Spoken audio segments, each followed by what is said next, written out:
আসসালামু আলাইকুম আমার সম্মানীয় ভাই বোনেরা, কেমন আছেন? আজকে মনু গাইস কিছু কর মুড নাই আমার, কারণ আমি এত আপসেট, এত আমার মানে খারাপ লাগতেছে। আমি কিছুক্ষণ আগে কান্নাও করছি।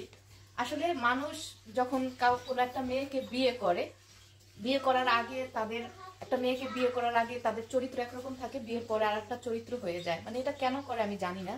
ও হচ্ছে আমার ফ্রেন্ড, ও হচ্ছে ইন্ডিয়া থেকে, ওর নাম হচ্ছে আমরিন, আর ওর বাচ্চাটা এই যে দেখেন কত কিউট। আমি এজন্যই কান্না করতেছি। ওর বাসাটায় আসছি, আমি এর আগেও আসছি, বাট ওরে আমি কখনো দেখাই নাই। আমার কথা হয়েছে এই যে আমার পিছনে যে ওর বাসা দেখতেছেন, আউলানো ছাউলানো মানে অগুছালো, কারণ ও হচ্ছে ইন্ডিয়া চলে যাচ্ছে সারা মানে তার হাজবেন্ডকে তালাক দেয়নি, বাট তালাকের মতো করেই তাদের সাথে বনাবনি হচ্ছে না। তার হাজবেন্ড যখন তাকে বিয়ে করছে খুব রোমান্টিক ছিল বা অনেক মানে অ্যাজ লাইক হিরোদের মতো ছিল, কিন্তু আস্তে আস্তে ওকে বিয়ে করার পরে আস্তে আস্তে সে অ্যাজ লাইক তালেবানের মতো হয়ে গেছে।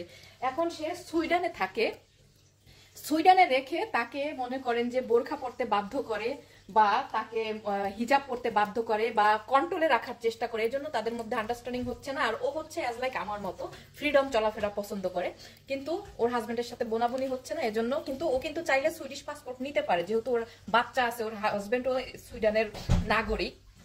কিন্তু ও বলতেছে না আমি ইন্ডিয়ায় চলে যাবো। আমি এত বুঝাইছি, আমি বুঝাইছি। তারপর আমার আরেকটা ফ্রেন্ড আছে সুরাইয়া, আপনারা তো চিনেন ওদের, মানে আমার বান্ধবী সুরাইয়াকেও চিনেন আপনারা। ও ক্যামেরার সামনে তখন আসে না, কিন্তু আমি অনেক বুঝাইছি যে তুমি এটা অনেক বড় ভুল করতেছো, বা তুমি এটা অনেক বড় একটা, তুমি কিন্তু এই চান্স কিন্তু আর পাবা না কখনো, যে তুমি যাইও না, অন্তত পাসপোর্টটা নাও। কিন্তু ও বলতেছে না আমি ইন্ডিয়া চলে যাব, ইন্ডিয়াতে আমার অনেক অনেক বেশি অপরচুনিটি আছে, আমি ওখানে জব করবো, আমি আমার মতো ফ্রিডম লাইফ, এটা আমি যেভাবে আমি চাই আর কি। ও বলে যে আমি অ্যাজ লাইক তোমার মতো কাসু, তোমার মতো জিন্দিগি মানে আমার পছন্দ, আমার ফ্রিডম ভালো লাগে।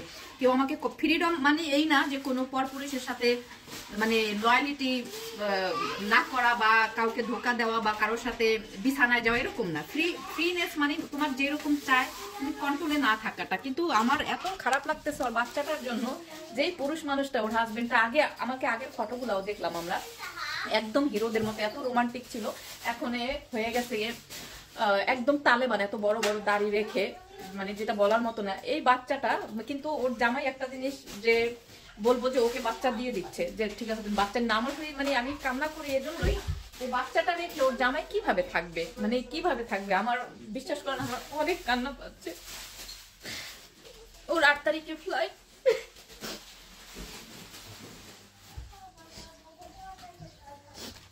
ওদের 8 তারিখ ওরা টিকিটও কেটে ফেলছে, 8 তারিখে ওদের ফ্লাইট। আর ওর বাসায় অনেক জিনিস সেল করার জন্য দিছে, সেল হচ্ছেও কিছু।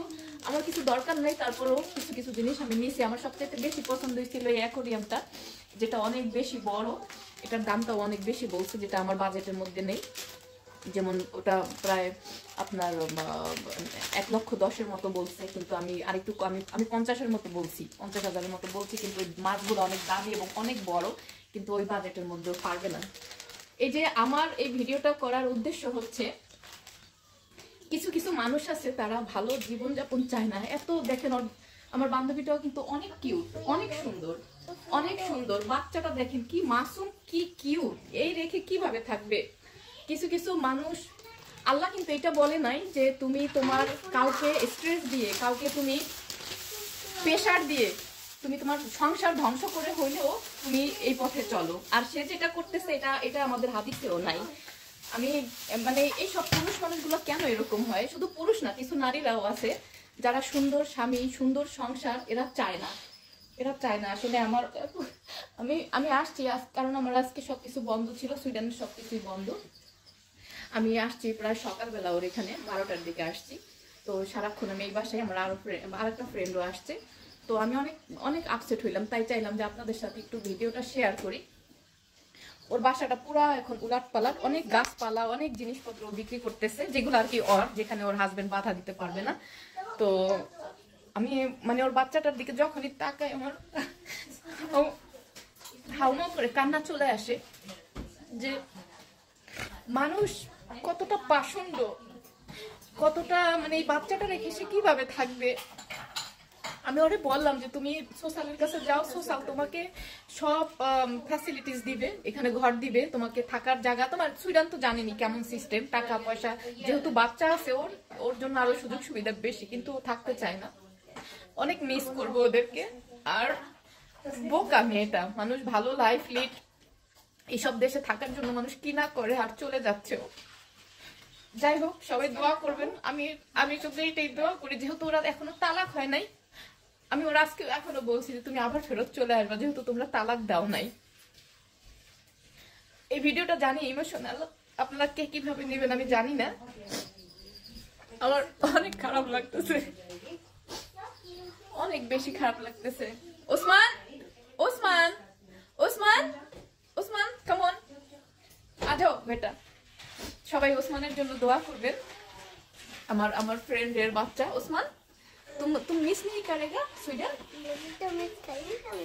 मिस करेगा, खाला को मिस करेगा, मुझे मिस करेगा। ओ एक पप्पी दो खाला को, एक पप्पी दो।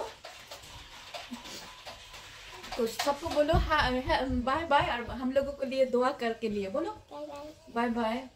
और এটা হচ্ছে সুরাইয়ার ছেলে, আর ওর বাবা হচ্ছে আফগানি, একদম তালেবান, ফুল তালেবান হয়ে গেছে, ফুল তালেবান। জানেন যে আমরা যে বাসায় আসছি না, আমরা আমাদের দেখে কিন্তু বাসায় নাই, সে আমরা যখন যাবো তখন বাসায় আসবে, ফুল তালেবান হয়ে গেছে।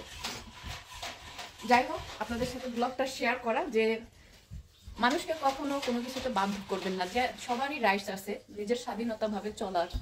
এবং আপনি যদি, আমার কথা হয়েছে ওর জামাইয়ের সাথে, যে তুমি যদি এরকম তালেবানি হও তাহলে কেন তুমি ওকে বিয়ে করছিলা?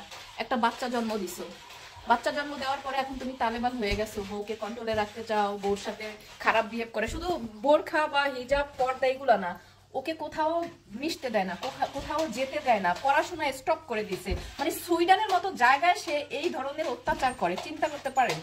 মানে আমার বান্ধবী অনেক, আপনার ধৈর্য আছে, আমি হইলে তো দেখা গেছে যে মানে মাইরা জেলে যাই বয়ে থাকতাম, সত্যি কথা বলতে। যাই হোক, সবাই ভালো থাকবেন, সুস্থ থাকবেন। আর আমার ফ্রেন্ডের বাসাটা আপনাদের একটু দেখা, কেন মানুষ এরকম হয়।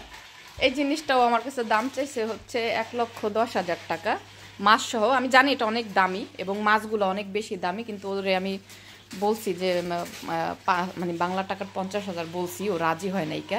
তো আমি বলছি কোনো সমস্যা নাই। তারপর আরও কিছু জিনিস, এগুলো আমার দরকার নেই, আমার ঘরে অনেক জিনিস আছে। আমার আর একটা ফ্রেন্ডও কিছু জিনিস কেনাকাটা করছে।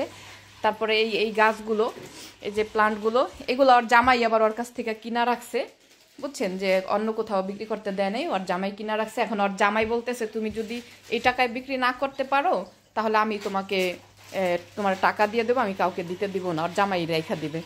তারপরে এই যে দেখেন বাসার অবস্থা খুবই কাউস হয়ে আছে, কারণ ও হচ্ছে লাকেজ টাকেজ সব কিছু গুছাইতেছে। এই যে সব কিছু এলোমেলো, সবই এলোমেলো। এই তো, এই যে। তা আপনাদের কি মতামত অবশ্যই কিন্তু জানাবেন এই ভিডিওটার মাধ্যমে। আর আমি সহজে মানে কান্না করি না, কিন্তু আমি কারো মানে কোনো দুঃখ দেখলে আমি সহ্য করতে পারি না, আমার অনেক বেশি খারাপ লাগে, অনেক বেশি খারাপ লাগে। তো বাই দ্য ওয়ে, জানাই আপনারা ওসমান, অনেক বেশি মিস করবো ওসমানকে। I will miss you baby, অনেক বেশি মিস করবো আমার বাবাটাকে।